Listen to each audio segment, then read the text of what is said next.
inkolo abethatha anayi mayibonke abalenkosi mhlawumbe esinye ivesi sokumlanda thatha ibhaskithi but xa ndibamba imbali ndisiva mayibonke abalenkosi yabona uba uthatha ibhaskithi ivesi for ukumngenisa phezulu ifanelekile mayibonke abalenkosi zasibambela etathisesi apha kuthatha naye ibishop ke bezilunga sikwazi somlanga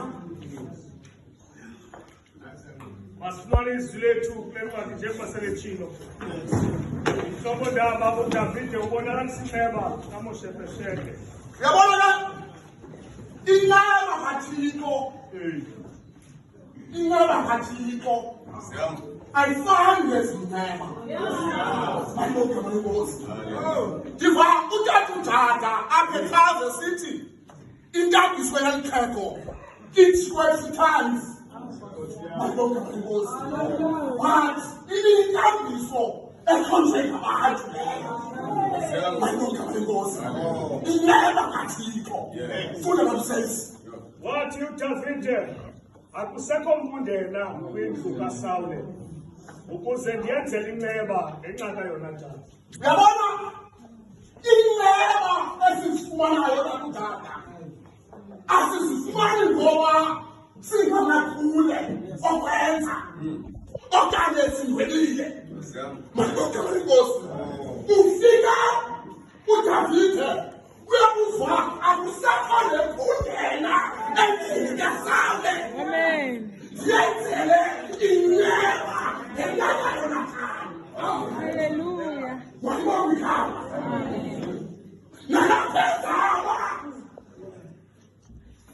sizokhandelwa ba akukele nkundlela siyenzele inceba Hey, Jesus. khulula namsensi Indlu kaSawule ibinomkhonzi ogama Tsiba. uyabona le indlu kaThixo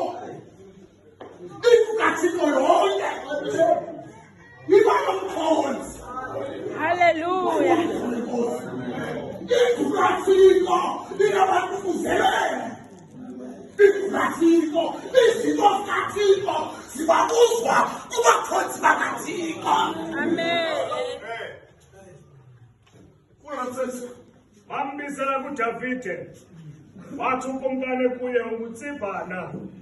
yes Wathi yena ndingumkhonzi wakho. yes Wathi ukumkana akusekho namnye na umntu wendlu kaSawule imenzele inceba ngenxa kaThixo.